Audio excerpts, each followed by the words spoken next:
Bill O'Reilly's life was forever altered by a solitary telephone call. After 2 decades as the most prominent figure on Fox News, with millions in his bank account and the highest ratings in cable news, his world was torn apart in mere minutes. Insiders have finally disclosed the true events that transpired on that April morning, as well as the covert decision that definitively ended O'Reilly's reign. Bill O'Reilly was born in Manhattan, New York City, on September 10, 1949. His family relocated to Levittown, a new suburban area on Long Island, when he was only 2 years old. Bill frequently recounted his working-class upbringing in Levittown. However, it was subsequently discovered that his family resided in Westbury, a nearby town, rather than Levittown. As a result, certain individuals accused him of attempting to embellish his narrative in order to make it more relatable. Bill grew up in a suburban America that was expanding during the 1950s. He attended St. Bridget Catholic School, where he was significantly influenced by the stringent regulations and demanding instructors. He developed a reputation for his unwavering work ethic and robust personality during these formative years. Even during his time in high school, he encountered Billy Joel, who would later become a nationally recognized musician. Bill recalled Joel as a criminal who socialized with children who smacked their hair and smoked. Bill, on the other hand, was more inclined towards athletics and remained out of trouble. Bill's initial occupation was as an educator following his graduation from college. He relocated to Miami, Florida in 1971, where he served as an English and history instructor at Monsignor Edward Pace, a Catholic high school. Additionally, he provided assistance to the baseball team at the institution. Bill's experience teaching in Miami provided him with a genuine understanding of the operations of schools and allowed him to establish connections with ordinary individuals, something that he would discuss at a later date in his career. However, Bill's aspirations were still more ambitious at that time.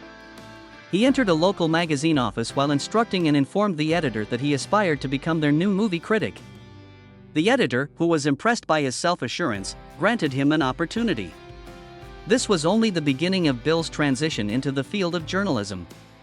In 1973, he resolved to abandon his teaching career and devote himself entirely to his aspiration of pursuing a career in the media. He enrolled in Boston University to pursue a degree in broadcast journalism. Bill exerted much effort while attending Boston University. In addition to enrolling in courses, he contributed to regional newspapers such as the Boston Phoenix. Howard Stern, a renowned radio personality, was one of his contemporaries. It was evident during their time together at school that distinct paths could emerge from the same source. Bill was inclined towards conservative news that was of a serious nature. Stern continued to challenge the boundaries of entertainment. Additionally, Bill completed an internship at WBZ-TV, a nearby television station, during which he acquired an understanding of the inner workings of television news. He earned a master's degree in communications in 1975. Bill secured his initial television position at WNEP-TV in Scranton, Pennsylvania, immediately following his graduation. He was employed as a consumer troubleshooter, where he investigated complaints from the public. This role was instrumental in the development of his direct, tough manner, which he later became renowned for. However, his occupation was not entirely grave. Additionally, he composed jokes for Uncle Ted's Ghoul School, a local Saturday night horror movie program. Numerous individuals are unaware of this enjoyable aspect of his professional life.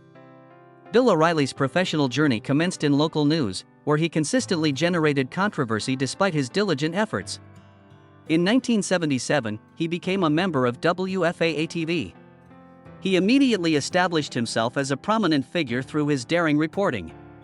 He was awarded for investigative reporting on June 21, 1977, after uncovering a judge who was accepting bribery. But his demeanor exacerbated the situation. O'Reilly engaged in a significant altercation with his supervisor on July 4, 1978, after his report on corruption was substituted with holiday news.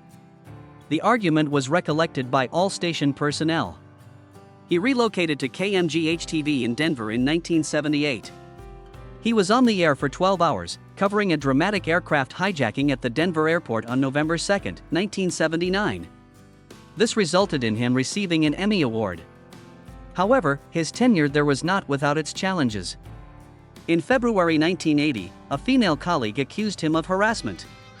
The complaint was subsequently dismissed. However, it suggested that the same issues would resurface in the future. He then transferred to WCBS-TV in New York in 1980.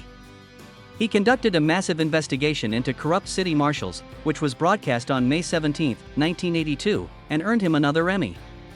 However, O'Reilly was unable to maintain his composure. He criticized the station's inadequate coverage of a political controversy during a live broadcast on August 1, 1982. This resulted in his termination mere days later. O'Reilly became a member of CBS News in 1982. Immense assignments were assigned to him. He provided coverage of the civil conflict in El Salvador in 1983. He described a town that had been entirely destroyed by fighting on April 2. However, subsequent footage demonstrated that the town was still in existence. He arrived in Argentina after the conflict concluded during the Falklands War. O'Reilly reported that on June 16, 1982, he observed soldiers firing live bullets into the throng during a protest in Buenos Aires. Other reporters in attendance expressed their disagreement, asserting that rubber bullets were the sole weapon employed and that no one was slain. In 1985, O'Reilly again engaged in a dispute with CBS, alleging Dan Rather of utilizing his footage without providing him with credit. This resulted in a contentious argument, and O'Reilly resigned from CBS. He became a member of ABC News in 1986. The Challenger space shuttle disaster was his initial significant story. On January 28, 1986, he reported from Cape Canaveral, and his emotive coverage earned him a national Emmy. He was present at the Berlin Wall as it began to crumble in 1987. He won another Emmy for this achievement, as he ascended the wall to celebrate with the residents. However, shortly thereafter, he reported on a protest in Chile and asserted that he was in a combat zone with live bullets flying. Later reports indicated that the protest was predominantly peaceful, with the sole use of tear gas. Denouncing the network's decisions. He departed ABC on June 30, 1989, following a heated argument regarding their coverage of the Exxon Valdez oil disaster. O'Reilly assumed the role of presenter of Inside Edition later that year. He initiated the program on October 9, 1989, and by 1992, it had become the most popular news program. In 1992, he had a significant moment when he interrogated Joey Buttafuoco during the Amy Fisher scandal. Critics characterized it as vulgar journalism, despite the fact that over 11 million individuals viewed it. In 1993, O'Reilly was also subjected to criticism for his racially insensitive remarks regarding the Los Angeles unrest. However, his reputation was adversely affected, despite his apology. The show's viewership had increased by more than 50% by the time he departed in 1995 to pursue his education at Harvard. His tenure there prepared him for his subsequent endeavors, which included becoming one of the most prominent and contentious figures in the media at Fox News. Bill O'Reilly made a significant career transition in 1996. At the age of 47, he became a member of the newly established Fox News Channel on October 7. CNN was the most popular cable news network at the time, and the establishment of a conservative news channel appeared to be a hazardous endeavor. Fox News was established by Rupert Murdoch, and Roger Ailes, the CEO, desired O'Reilly to serve as one of the primary presenters. Some individuals believed that O'Reilly was not serious enough to be a news anchor, as he had previously hosted a tabloid-style program called Inside Edition. However, Ailes was convinced that O'Reilly possessed a unique quality. He had the ability to establish a connection with his audience and incite discussions. Fox News had a mere 17 million subscribers at the time of its inception, a significantly smaller number than CNN. O'Reilly's initial annual salary was $1 million, and he was employed at a modest studio in New York City. The initial stages were not without their challenges. O'Reilly occasionally encountered technical difficulties, necessitating him to persist in his communication and rapidly formulate solutions. However, his program, The O'Reilly Report, rapidly gained recognition. Within 6 months, it garnered an average of 228,000 viewers each evening, which was a significant accomplishment for a new channel. The program initially broadcast at 6 p.m. and concentrated on the analysis of news. O'Reilly observed that his robust viewpoints were well received by his audience, which motivated him to incorporate more of his own ideas. The program was rebranded as The O'Reilly Factor in 1998.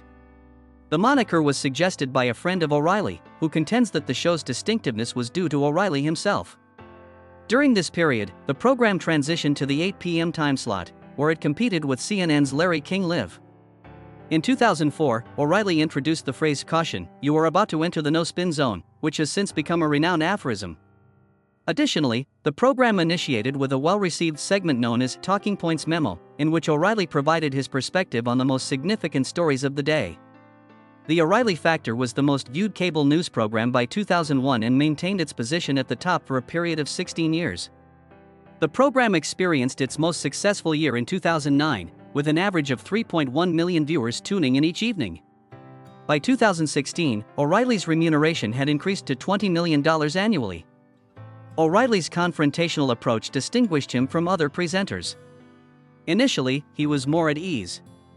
However, he soon came to the realization that the number of viewers was increased by the intensity of the arguments. By 1998, O'Reilly was recognized for his challenging interviews.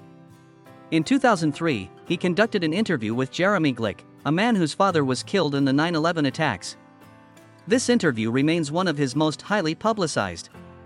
The conversation became so acrimonious that O'Reilly disconnected Glick's microphone. This type of moment was contentious, but it captivated the attention of the audience. O'Reilly employed his own methodologies. He interrupted guests, waved them off with hand gestures, and even said, "Cut my mic," when he believed that someone was evading his inquiries. Although his approach was not universally well received, it proved effective. His confrontational approach was so widely recognized by 2009 that studies even quantified the frequency with which he employed tactics such as name-calling. The program's popularity continued to expand. In 1997, it averaged 297,000 viewers per night. By 1998, that figure had nearly doubled. The show's viewership experienced an even greater increase subsequent to the 9/11 assaults. For the first time in November 2001, the O'Reilly Factor surpassed CNN's Larry King Live, with 2.3 million viewers to King's 1.9 million. Subsequently, Fox News emerged as the dominant force in cable news. Fox was generating more revenue than CNN and MSNBC combined by 2006. O'Reilly's audience was not exclusively conservative. Approximately 30% of his viewers identified as Democrats or independents. During its peak, the program generated approximately $100 million in advertising revenue for Fox News annually. In the interim, the Radio Factor was established by Bill O'Reilly on September 9, 2002. A 2-hour radio program that was broadcasted on weekdays, it achieved rapid popularity. Across 400 radio stations, it was heard by more than 3.26 million individuals. O'Reilly's sharp confrontational approach, which was previously seen on television, was transferred to the radio, resulting in an engaging program for the audience. He frequently engaged in heated discussions with both visitors and callers. In 2004, he was accused of supporting war by a caller, which was a particularly memorable moment. O'Reilly abruptly terminated the conversation by shouting, "You wish for the terrorists to prevail." This moment was widely disseminated online, with millions of individuals viewing it on YouTube within a matter of days. Despite its widespread appeal, the program encountered challenges. In 2006, O'Reilly's remarks regarding a sexual assault victim caused controversy, and as a result, certain advertisers discontinued their sponsorship of the program. Nevertheless, the Radio Factor maintained its prominence and was ranked among the top 10 radio programs in the nation. It generated $10 million annually by 2008. O'Reilly's popularity was further enhanced by the addition of brief radio segments known as Radio Factor Minute, which were broadcast on 600 stations. The program had broadcast 1,445 episodes and had a significant impact on talk radio when it concluded in 2009. O'Reilly's career did not conclude with radio. Books that were immensely successful were composed by him. In 2000, his debut substantial work, The O'Reilly Factor, The Good, the Bad, and the Completely Ridiculous in American Life, was published and maintained its position on bestseller lists for 14 weeks. Subsequently, in 2011, he initiated his murder series with Killing Lincoln. Within 3 months, it achieved a sales volume of 1 million copies. The series' new releases, including Killing Kennedy, Killing Jesus, and Killing Patton, all achieved bestseller status. The series had sold more than 8.5 million copies by 2015, however, not all readers liked the books. O'Reilly asserted in Killing Jesus that the concept was inspired by a hallucination, stating that it occurred to him in the middle of the night. While some individuals commended him, others ridiculed him. O'Reilly's assertion that he was present at a man's suicide during the assassination of Kennedy sparked an additional controversy. However, this assertion was subsequently refuted. Nevertheless, the books continued to be in high demand, and by 2014, Killing Patton had sold 1.5 million copies, making it the most successful nonfiction book of the year. Additionally, O'Reilly established himself as a highly compensated public speaker, earning a maximum of $100,000 for a single event. His speaking tours, such as the Bold Fresh Tour in 2010 with comedian Dennis Miller, generated more than $10 million. However, controversy accompanied him wherever he went. He caused outrage in 2016 when he asserted that certain individuals intended to demolish the Electoral College in order to seize power from the white establishment during a speech. In 2015, while on another tour, he astounded an audience by revealing that he was on an Al-Qaeda kill list. He left Fox News in 2021 and joined Donald Trump for a speaking tour that earned him $7 million. However, his mild approach to questioning Trump and low ticket sales drew criticism. One of the most renowned incidents occurred on September 13, 1993, during a recording of Inside Edition. The situation became perplexing due to a malfunctioning teleprompter. O'Reilly was unaware of the significance of playing us out, which entailed concluding the program with a stinging song. He grew increasingly irritated with each take, and ultimately, he erupted. He shouted, "Fuck it, we'll do it live." His voice became so loud that it could be likened to a Hoover, and his visage turned red. The 17-member crew was taken aback. Producer Mary Duffy subsequently described it as terrifying.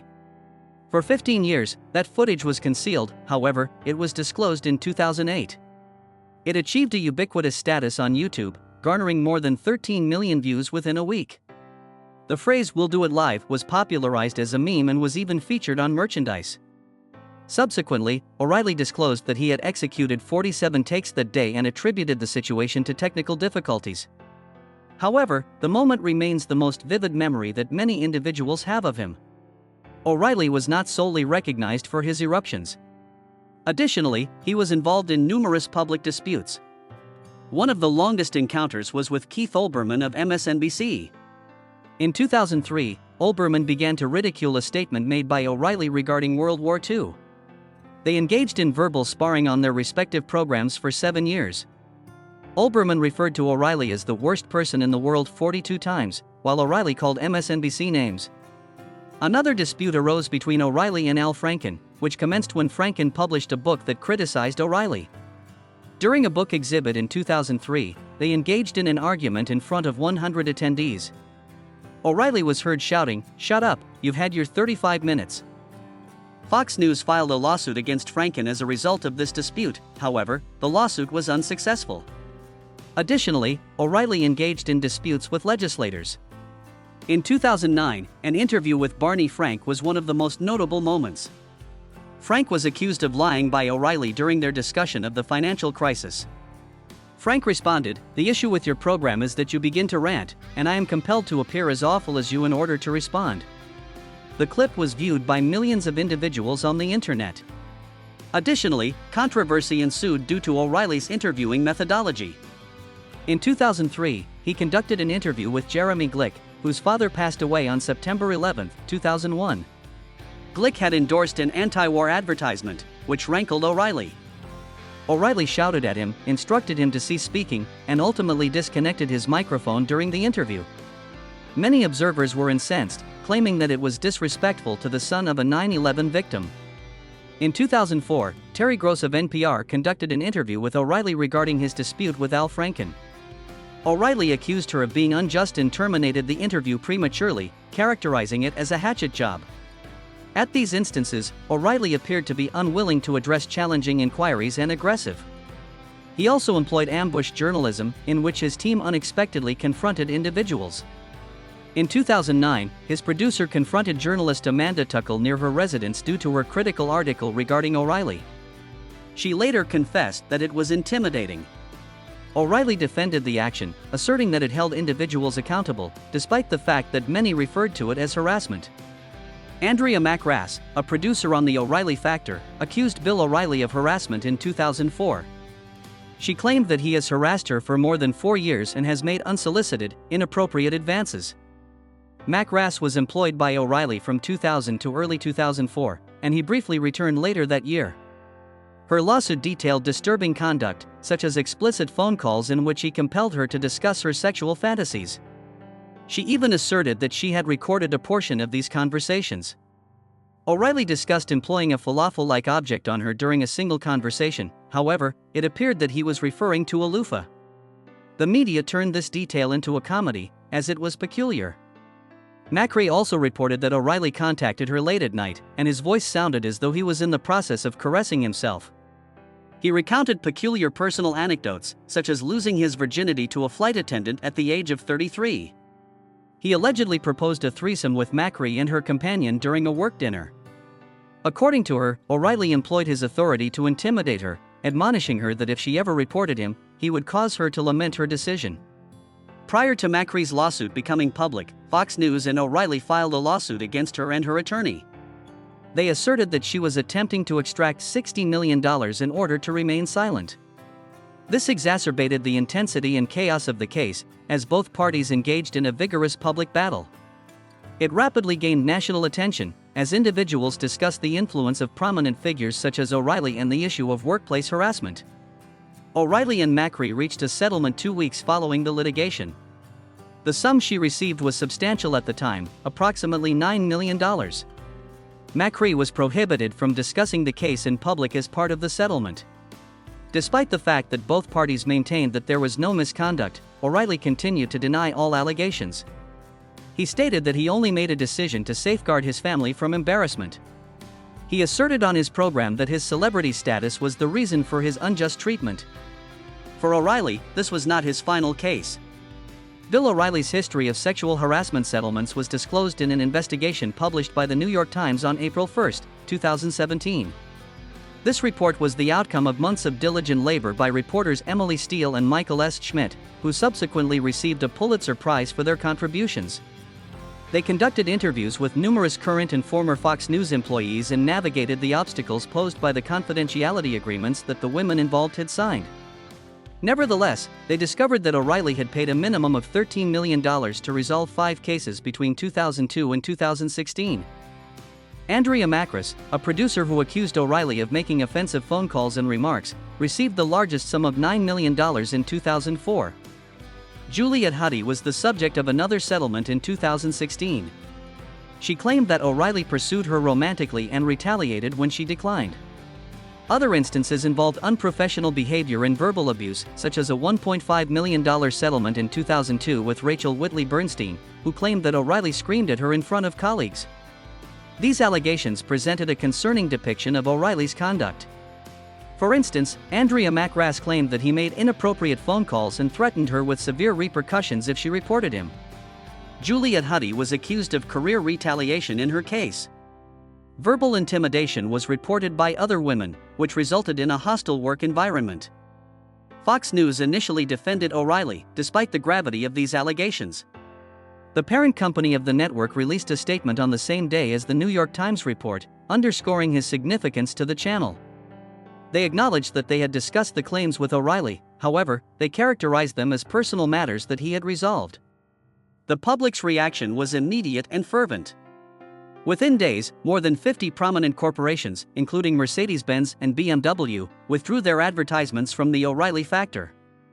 The show's number of national advertisements decreased from 33 to 7 by April 6. Numerous organizations issued statements that elucidated their decision, stating that they were unable to provide support for the program in light of the circumstances. The financial repercussions were substantial. Fox News experienced a significant decline in advertising revenue, as numerous organizations withdrew their advertisements from both O'Reilly's program and the network as a whole. Protests were also reported. In New York City, on April 18, 2017, a substantial throng assembled outside Fox News headquarters to demand that O'Reilly be terminated. Public figures participated in the discourse, and activist organizations organized petitions. Fox News' financial situation was further exacerbated by the financial pressure exerted on advertisers by online campaigns to distance themselves from the controversy. The O'Reilly factor, in a sudden announcement, he stated that he would be having a vacation and would return on April 24. Initially, this appeared to be an ordinary occurrence, however, it transpired amid an intensifying sexual harassment scandal. The timing was promptly called into doubt by the public. O'Reilly and Fox News had paid $13 million to resolve claims against him over the years, as the New York Times had disclosed just days prior. This report resulted in the withdrawal of over 50 advertisers, including prominent brands such as BMW and Mercedes-Benz, from his program, which was the most lucrative revenue generator for Fox News. After losing more than a dozen advertisers in a single day, O'Reilly made the announcement. There were additional indications that this was not your typical vacation. O'Reilly had also taken a vacation the previous year, however, this time was distinct. According to sources, his initial intention was to return on April 18, however, his absence was prolonged as the scandal intensified. There were numerous individuals who believed that this vacation was merely a means for Fox News to determine its next course of action. The Murdoch family, who owned Fox News, was confronted with a difficult decision behind the scenes. Rupert Murdoch, the patriarch, desired to retain O'Reilly due to his accomplishment. However, his sons, James and Lachlan Murdoch, believed that O'Reilly was required to depart. The allegations were mounting, and advertisers were scrambling to escape. The situation was further complicated by O'Reilly's contract. Fox had renewed his contract for $25 million annually in February 2017, just a few months prior. In the event that new allegations were made, the contract permitted them to terminate him, however, it also implied that they could be required to pay him a substantial sum if they did so. Protesters assembled outside Fox's headquarters as the Murdochs deliberated. A banner demanding O'Reilly's dismissal was even carried by an aircraft that flew over. In the interim, Fox engaged a legal firm to investigate the allegations. It was disclosed that O'Reilly had secretly settled another harassment claim in January 2017 for $32 million, which was the tipping point. Even Rupert Murdoch was taken aback by this. O'Reilly's position was rendered impossible to defend due to the settlement's magnitude and the fact that it was concealed during contract negotiations. On April 19, 2017, 21st Century Fox formally announced that Bill O'Reilly would not be returning to Fox News. The statement was succinct, consisting of only 42 words, and it stated that O'Reilly and the company had mutually consented to part ways following a thorough examination of the allegations. This marked the conclusion of O'Reilly's 21-year tenure as the network's spokesperson and ratings leader at Fox News.